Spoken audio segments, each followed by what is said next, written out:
surprisingly playing pretty well in this game. They find themselves down by 6 points. They led throughout most of the first half of this game. The Milwaukee Bucks came marching back. Dame Lillard right now is leading the Bucks with 17 points. So, shout out to him there. Giannis Antetokounmpo is only 1 for 3 for 4 points. So, it could go a lot different way in the second half of this game. But shout out to Nikola Vucevic and Kobe White, who came out with tons of heart in this first half of the game. Kobe's only 3 for 7, but 10 points, 2 rebounds, 1 assist, 1 steal. Nikola Vucevic is 16 points, 5 rebounds, 4 assists, 2 turnovers, unfortunately, though.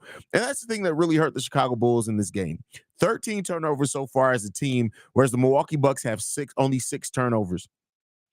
The Bulls also aren't shooting the ball well at all. 38% so far shooting from the field. So, we'll see if they can maintain keeping this game close.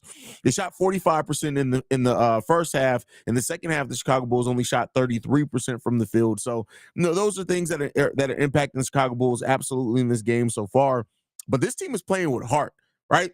And that's the thing that I want to point out in the most with this is that this team, without Zach LaVine and DeMar DeRozan, is playing with a lot of heart. They're out rebounding the Milwaukee Bucks right now by 10 rebounds. 10. And so points in the paint, the Bucks are winning 20-14. Second chance points, the Bulls are winning 8-4. Fast break points, only 6-7 in favor of the Bulls. So you got that there. Both teams have only made 7 3-pointers. The Bulls have taken 23. The Milwaukee Bucks have taken 22.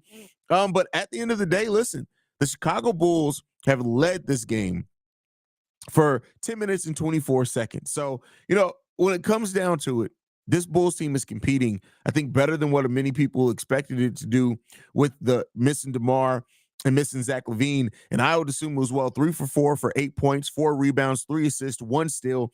He's filling it up. Javon Carter's found his shooting stroke again. 7 points for him, 3 points for Andre Drummond, 3 points for Torrey Craig. Dalen Terry's played 4 minutes. Julian Phillips has played 9 so far. Do not be surprised if the Milwaukee Bucks just come out and blow this second half completely out of the way. But at least for the first half, this Bulls team's been playing with a lot of heart. And I really appreciate that. Tay Holland says, trade Zach and DeMar immediately. That's funny. Alex Larez says, the floor is so much more open, ball movement, less ISO, better communication, a little more heart at least. Wonder why. PB and Pat says, Bulls can't fool me. We've seen this before. That's funny. I feel where you're coming from on that one. They're playing like they know each other finally. Wow, exactly, right? Actually, a refreshing half. I'm not unhappy with despite being down 6. Shows we have talent here for the future, but LaVine and DeMar are so checked out that it's messing with us hard. Hey. Win or lose, it's been a while since the Bulls look like they give a fuck about playing basketball. Was LaVine and DeRozan the problem? I'm sure that's going to be something that a lot of people ask after the start of this game. Shay, Tom Thibodeau said, "Is it the best when you compete hard every single minute, every single game? You're going to win and be in a lot of games that you probably had no business being in." Listen, I said it before, right? This was a quote that I had, I think, last season. Sometimes heart will do what skill won't or can't do. And that's what we're seeing right now from the Chicago Bulls team. They are competing right now, and they're playing like they want to win. And that goes back to what we respect here as fans of a Chicago team. Play with some heart, right? Play with some heart. Energy and heart make a big, big difference.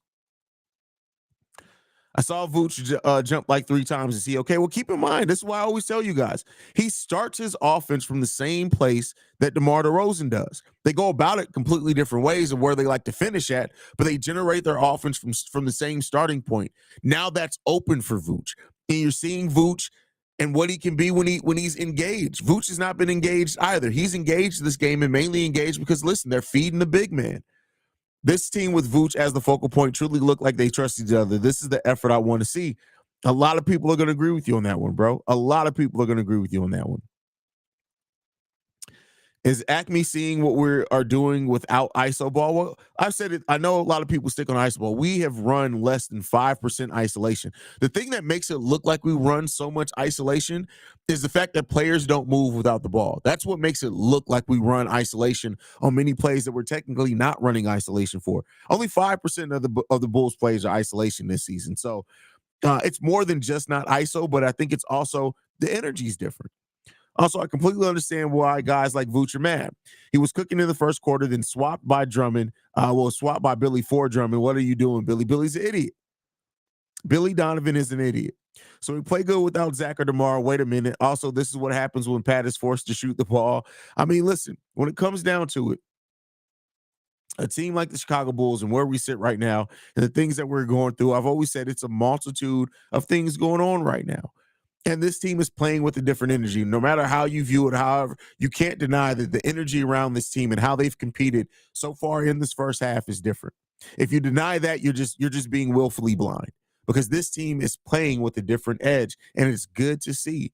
It's good to see this team come in and execute in this manner. It just is. And so they're really happy with the effort we're seeing from the team today. Joe the Blacksmith, the Zach can kick rocks. I like this lineup. A lot of people are going to. I love Kobe White. That's why when people were saying things like they were over Kobe and things like that, I'm like, give it time. Give it time. Haize, we're doing all right now because your pregame show was straight fire. Haven't laughed that hard in a very long time. Love your live streams. I'm glad you guys are enjoying it, man. Definitely glad you guys are enjoying it. You right from Todd Moore. I try to be right from time to time. I'm okay with the mistakes if they're working hard tonight. They're working hard. Exactly. Listen, it really comes down to yes, we're still gonna want the team to win more, right? But if a team that competes like this, if the way that this team competed in the first half of this game was something that was sustained, that we saw this level of heart every single game, guess what? They're probably still going to lose the games against the better teams in the NBA, but that's the team that we can at least respect, right?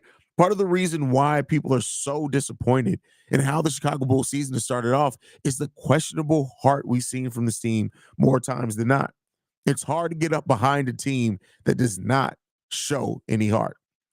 Samir says Pat is playing great on defense on Giannis. Hopefully, his offense is better in the second half.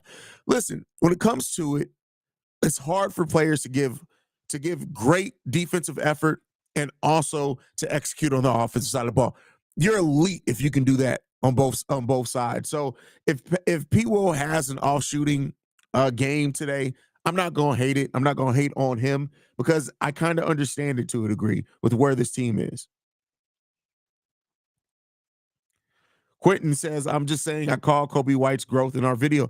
Daniel Greenberg called it as well. A lot of people like, and I give you credit for that because it's true. And he is showing the flashes of that. I've seen this before with Zach and DeMar playing. In the second half, they get their breaks beat off them. People who think this team is better without DeMar and Vooch are loco. Well, every game has its own story. Let's see how this team comes out and compete. And I don't think it's necessarily about no, I don't think people are saying, hey, because the Bulls led, all of a sudden it's this difference, but the heart is different. And we haven't seen that. You haven't seen that in first halves, not in this season, even with Zach and DeMar. If anything, the heart gets worse. So we'll see. I'm tired of scapegoating coaches. Players need to do their job. Yes, player needs to do their job, but guess what? It's a coach's job to bring it all together. You can't eliminate the importance of coaching in the NBA. And you can't blame it all just on players, especially when players aren't the ones who draw up the schemes. If you left it to players on the court to draw up a scheme, basketball would look like a bunch of bullshit from everybody in the NBA. It'd be unorganized. It'd be ugly. Coaching is important. Coaching is directly responsible for the synergy you see on the court. So it's not just about players doing their job because guess who sets the expectations and what that job is? Coaching. So it's not scapegoating. Understand how sports work. Can we talk about Io crossing Giannis like he owed him money? Listen, Io's done not that to Giannis before, but listen, we're seeing Io get back to what he was doing when he was playing with his most confidence. And it's really refreshing to see Io play with that way as well. Because listen, Io Sumu, his rookie year, yeah, he hit the rookie raw in the second half of that year, but like the level of confidence and poise and just like, hey, stop me. And we're starting to see Io get back to that. And that is why confidence is also a big, important part of players executing to their potential.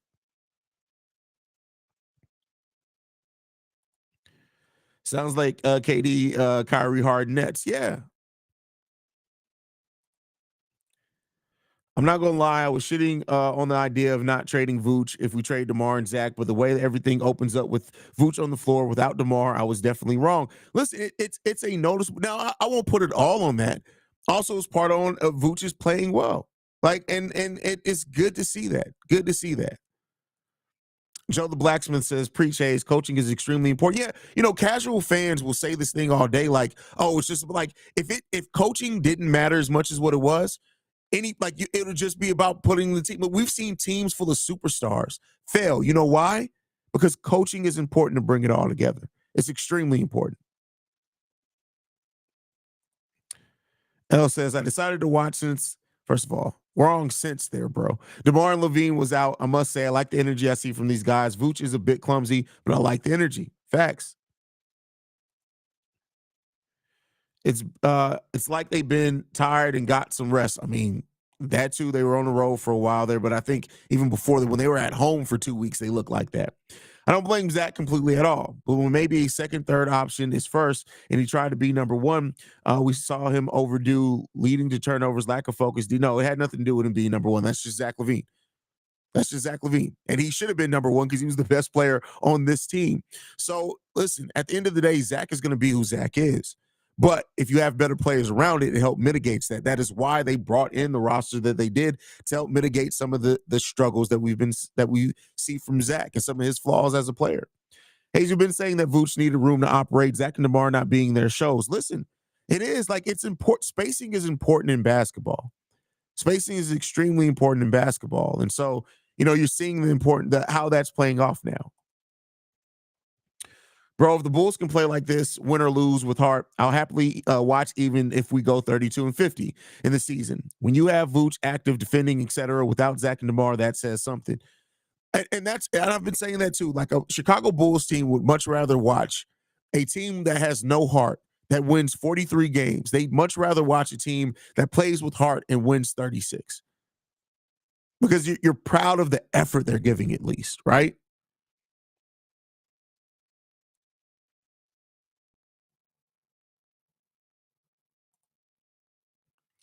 Snowball effect of bad plays and no field goals does not seem to pop up yet. Let's hope it continues.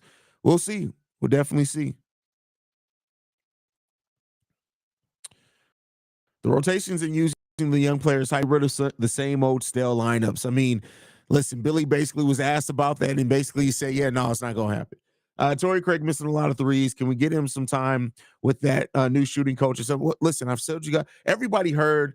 Like that's the new knee-jerk reaction thing. Oh, but we're shooting bad. I thought what happened about getting a shooting coach? It's going to take probably 2 years before you see the impact of a shooting coach.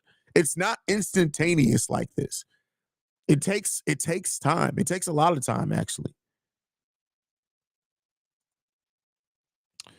People will hold Giannis to 24 and 12 and 4 assists. It was a great defensive game. I see where you're coming from with that one for sure. Tay Allen says, I'm just happy as a Bulls fan to see them show heart. You and a lot of others, brother. Vooch out there looking like a poor man's Joker. It is what it is. Thoughts on Julian Phillips? I mean, it's hard to take a lot from it, but I mean, it's okay. I mean, I love the energy that Julian Phillips plays with. And like I said before, he is an intelligent defender, really intelligent.